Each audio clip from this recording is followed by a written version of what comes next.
1 मई 2025। मीठे बच्चे, तुम बेहद के बाप से बेहद का वर्षा लेने आए हो। यहाँ हद की कोई बात नहीं। तुम बड़े उमंग से बाप को याद करो तो पुरानी दुनिया भूल जाएगी। प्रश्न: कौन सी एक बात तुम्हें बार बार अपने से घोट कर पक्की करनी चाहिए? उत्तर: हम आत्मा हैं। हम परमात्मा बाप से वर्षा ले रहे हैं। आत्माएं हैं बच्चे, परमात्मा है बाप। अभी बच्चे और बाप का मेला हुआ है। यह बात बार बार घोट घोट कर पक्की करो। जितना आत्म अभिमानी बनते जाएंगे, देह अभिमान मिट जाएगा। गीत: जो पिया के साथ हैं। ओम शांति। बच्चे जानते हैं कि हम बाबा के साथ बैठे हुए हैं। यह है बड़े ते बड़ा बाबा, सबका बाबा है।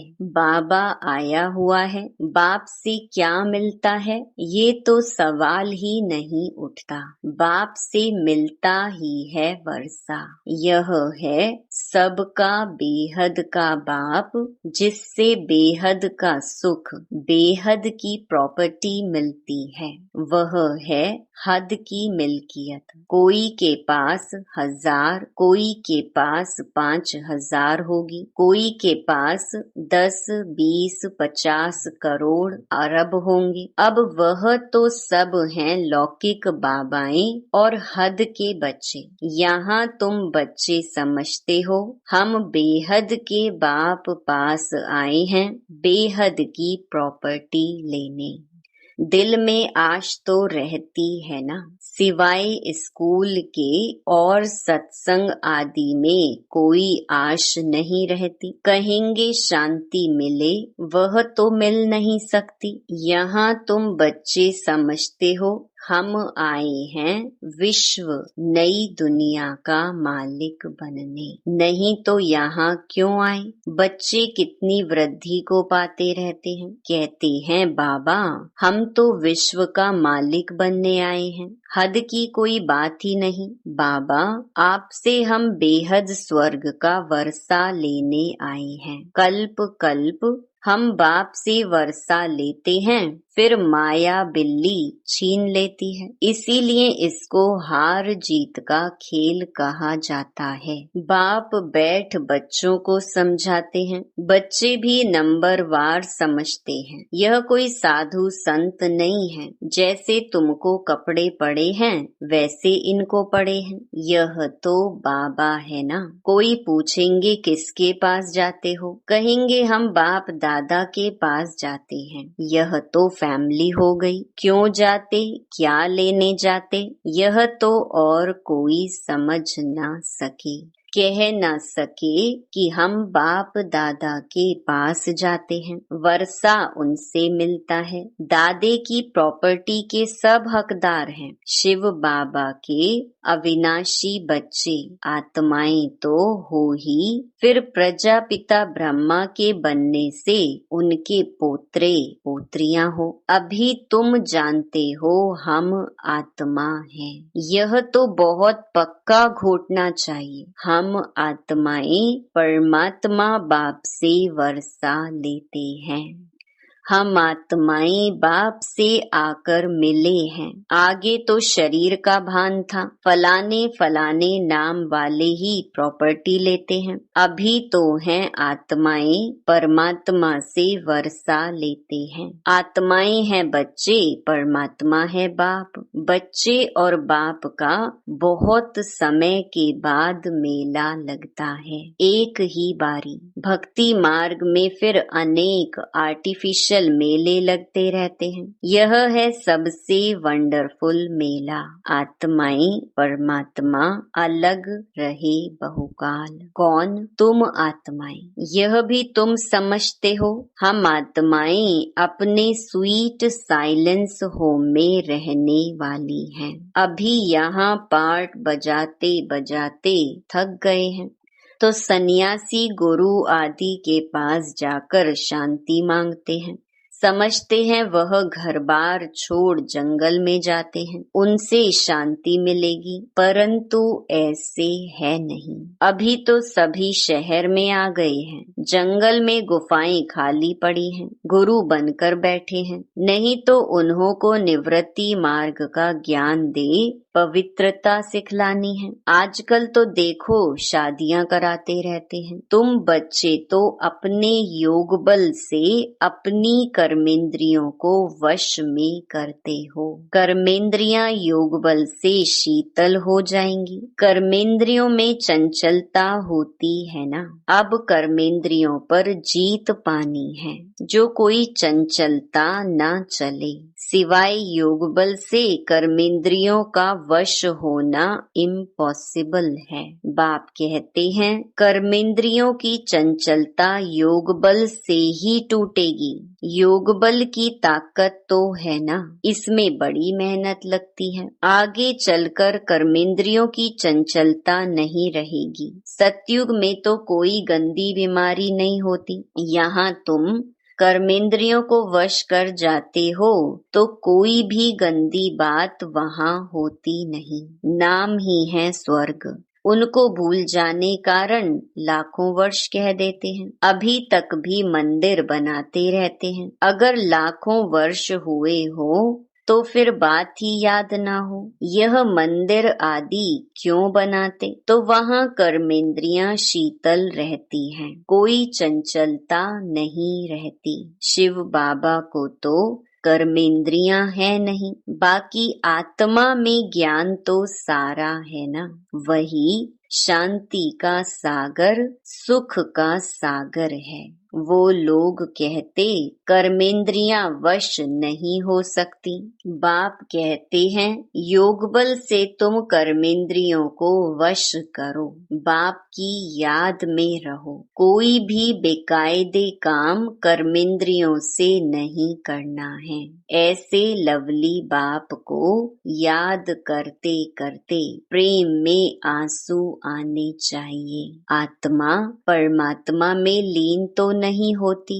बाप एक ही बार मिलते हैं जब शरीर का लोन लेते हैं। तो ऐसे बाप के साथ कितना प्यार से चलना चाहिए। बाबा को उछल आई ना, ओहो बाबा विश्व का मालिक बनाते हैं, फिर यह धन माल क्या करेंगे? छोड़ो सब।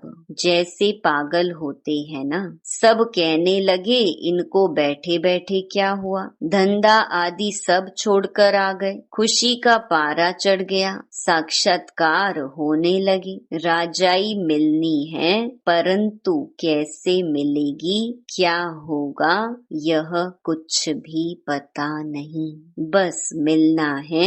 उस खुशी में सब छोड़ दिया। फिर धीरे धीरे नॉलेज मिलती रहती है। तुम बच्चे यहाँ स्कूल में आए हो, एम ऑब्जेक्ट तो है ना। यह है राजयोग। बेहद के बाप से राजाई लेने आए हो।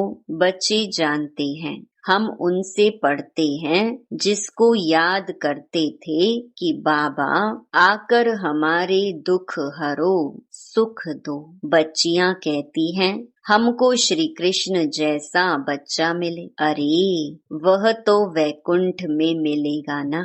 कृष्ण वैकुंठ का है, उनको तुम झुलाते हो तो उन जैसा बच्चा तो वैकुंठ में ही मिलेगा ना। अभी तुम वैकुंठ की बादशाही लेने आए हो, वहाँ जरूर प्रिंस प्रिंसेस ही मिलेंगे। पवित्र बच्चा मिले, यह आश भी पूरी होती है। यूं तो प्रिंस प्रिंसेस यहाँ भी बहुत हैं, परंतु नरकवासी हैं। तुम चाहते हो स्वर्गवासी को। पढ़ाई तो बहुत सहज है। बाप कहते हैं तुमने बहुत भक्ति की है, धक्के खाए हैं। तुम कितना खुशी से तीर्थों आदि पर जाते हो, अमरनाथ पर जाते हैं। समझते हैं शंकर ने पार्वती को अमर कथा सुनाई। अमरनाथ की सच्ची कथा तुम अभी सुनते हो। यह तो बाप बैठ तुमको सुनाते हैं। तुम आए हो बाप के पास। जानते हो यह भाग्यशाली रथ है, इसने यह लोन पर लिया है। हम शिव बाबा के पास जाते हैं, उनकी ही श्रीमत पर चलेंगे। कुछ भी पूछना हो तो बाबा से पूछ सकते हो। कहते हैं बाबा हम बोल नहीं सकते, यह तो तुम पुरुषार्थ करो, इसमें बाबा क्या कर सकते हैं। बाप तुम बच्चों को श्रेष्ठ बनने का सहज रास्ता बताते हैं। एक तो कर्मेंद्रियों को वश करो, दूसरा दैवी गुण धारण करो। कोई गुस्सा आदि करे तो सुनो नहीं, एक कान से सुन दूसरे से निकाल दो। जो ईविल बातें पसंद ना आए उसे सुनो ही नहीं। देखो पति क्रोध करता है, मारता है तो क्या करना चाहिए। जब देखो पति गुस्सा करता है तो उन पर फूल बरसाओ, हंसते रहो। युक्तियां तो बहुत हैं, कामेशु क्रोधेशु होते हैं ना। अबलाएं पुकारती हैं, एक द्रौपदी नहीं सब हैं। अब बाप आए हैं नंगन होने से बचाने। बाप कहते हैं इस मृत्यु लोक में यह तुम्हारा अंतिम जन्म है। हम तुम बच्चों को शांति धाम ले जाने आया हूँ। वहाँ पतित आत्मा तो जा ना सके, इसीलिए मैं आकर सबको पावन बनाता हूँ। जिसको जो पाठ मिला हुआ है वह पूरा कर, अब सबको वापस जाना है। सारी झाड़ का राज बुद्धि में है, बाकी झाड़ के पत्ते थोड़े ही कोई गिनती कर सकते हैं। तो बाप भी मूल बात समझाते हैं, बीज और झाड़। बाकी मनुष्य तो ढेर हैं, एक एक के अंदर को थोड़े ही बैठ जानेंगे। मनुष्य समझते हैं भगवान तो अंतर्यामी है, हर एक के अंदर की बात को जानते हैं। ये सब है अंधश्रद्धा। बाप कहते हैं तुम हमको बुलाते हो कि आकर हमको पतित से पावन बनाओ, राजयोग सिखाओ। अभी तुम राजयोग सीख रहे हो। बाप कहते हैं मुझे याद करो। बाप यह मत देते हैं ना, बाप की श्रीमत और गत सबसे न्यारी है। मत यानी राय, जिससे हमारी सदगति होती है। वही एक बाप हमारी सदगति करने वाला है, दूसरा ना कोई। इस समय ही बुलाते हैं, सतयुग में तो बुलाते नहीं हैं। अभी ही कहते हैं सर्व का सदगति दाता एक राम। जब माला फेरते हैं तो फेरते फेरते जब फूल आता है तो उनको राम कह आंखों पर लगाते हैं। जपना है एक फूल को, बाकी है उनकी पवित्र रचना। माला को तो तुम अच्छी रीति जान गए हो। जो बाप के साथ सर्विस करते हैं उनकी यह माला है।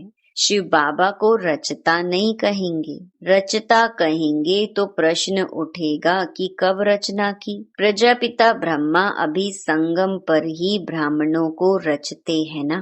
शिव बाबा की रचना तो अनादि है ही, सिर्फ पतित से पावन बनाने लिए बाप आते हैं। अभी तो है पुरानी सृष्टि, नई में रहते हैं देवताएं। अब शूद्रों को देवता कौन बनाए। अभी तुम फिर से बनते हो। जानते हो बाबा हमको शूद्र से ब्राह्मण, ब्राह्मण से देवता बनाते हैं।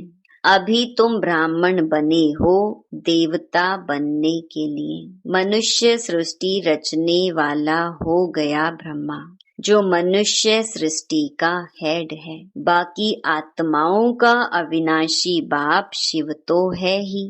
यह सब नई बातें तुम सुनते हो। जो बुद्धिवान है वह अच्छी रीति धारण करते हैं। आहिस्ते आहिस्ते तुम्हारी भी वृद्धि होती जाएगी। अभी तुम बच्चों को स्मृति आई है, हम असुल देवता थे, फिर 84 जन्म कैसे लेते हैं सब राज तुम जानते हो। जास्ती बातों में जाने की दरकार ही नहीं है। बाप से पूरा वर्षा लेने के लिए मुख्य बात बाप कहते हैं, एक तो मुझे याद करो, दूसरा पवित्र बनो, स्वदर्शन चक्रधारी बनो और आप समान बनाओ। कितना सहज है, सिर्फ याद ठहरती नहीं है, नॉलेज तो बड़ी सहज है। अभी पुरानी दुनिया खत्म होनी है, फिर सतयुग में नई दुनिया में देवी देवताएं राज्य करेंगे। इस दुनिया में पुराने ते पुराने यह देवताओं के चित्र हैं व इन्हों के महल आदि हैं। तुम कहेंगे पुराने ते पुराने, हम विश्व के महाराजा महारानी थे। शरीर तो खत्म हो जाते हैं, बाकी चित्र बनाते रहते हैं। अभी यह थोड़े ही किसको पता है, यह लक्ष्मी नारायण जो राज्य करते थे वह कहाँ गए, राजाई कैसे ली। बिरला इतने मंदिर बनाते हैं परंतु जानते नहीं, पैसे मिलते जाते हैं और बनाते रहते हैं। समझते हैं यह देवताओं की कृपा है। एक शिव की पूजा है अव्यभिचारी भक्ति। ज्ञान देने वाला तो ज्ञान सागर एक ही है, बाकी है भक्ति मार्ग। ज्ञान से आधा कल्प सद्गति होती है, फिर भक्ति की दरकार नहीं रहती। ज्ञान भक्ति वैराग्य। अब भक्ति से पुरानी दुनिया से वैराग्य। पुरानी अब खत्म होनी है, इसमें आसक्ति क्या रखें। अब तो नाटक पूरा होता है, हम जाते हैं घर, वह खुशी रहती है। कई समझते हैं मोक्ष पाना तो अच्छा है, फिर आएंगे नहीं। आत्मा बुदबुदा है जो सागर में मिल जाता है। ये सब गपोड़े हैं। एक्टर तो एक्ट करेगा जरूर, जो घर बैठ जाए वह कोई एक्टर थोड़े ही हुआ। मोक्ष होता नहीं, यह ड्रामा अनादि बना हुआ है। यहाँ तुमको कितनी नॉलेज मिलती है, मनुष्यों की बुद्धि में तो कुछ भी नहीं है। तुम्हारा पार्ट ही है बाप से ज्ञान लेने का, वर्षा पाने का। तुम ड्रामा में बंधाएमान हो, पुरुषार्थ जरूर करेंगे। ऐसे नहीं ड्रामा में होगा तो मिलेगा, फिर तो बैठ जाओ। लेकिन कर्म बिगर कोई रह नहीं सकता है, कर्म संन्यास हो ही नहीं सकता। अच्छा, मीठे मीठे सिकिलधे बच्चों प्रति माता पिता बाप दादा का याद प्यार और गुड मॉर्निंग। रूहानी बाप की रूहानी बच्चों को नमस्ते। धारणा के लिए मुख्य सार। पहला, योग बल की ताकत से अपनी कर्मेंद्रियों को शीतल बनाना है, वश में रखना है। ईविल बातें ना तो सुननी है ना सुनानी है। जो बात पसंद नहीं आती उसे एक कान से सुन दूसरे से निकाल देना है। दूसरा, बाप से पूरा वर्षा लेने के लिए स्वदर्शन चक्रधारी बनना है। पवित्र बन आप समान बनाने की सेवा करनी है। वरदान, मुरली के साज द्वारा माया को सरेंडर कराने वाले मुरलीधर भव। मुरलियां तो बहुत सुनी हैं, अब ऐसे मुरलीधर बनो जो माया मुरली के आगे न्योछावर माना सरेंडर हो जाए। मुरली के राज का साज अगर सदैव बजाते रहो तो माया सदा के लिए सरेंडर हो जाएगी। माया का मुख्य स्वरूप कारण के रूप में आता है। जब मुरली द्वारा कारण का निवारण मिल जाएगा तो माया सदा के लिए समाप्त हो जाएगी। कारण खत्म अर्थात माया खत्म। स्लोगन, अनुभवी स्वरूप बनो तो चेहरे से खुश नसीबी की झलक दिखाई देगी।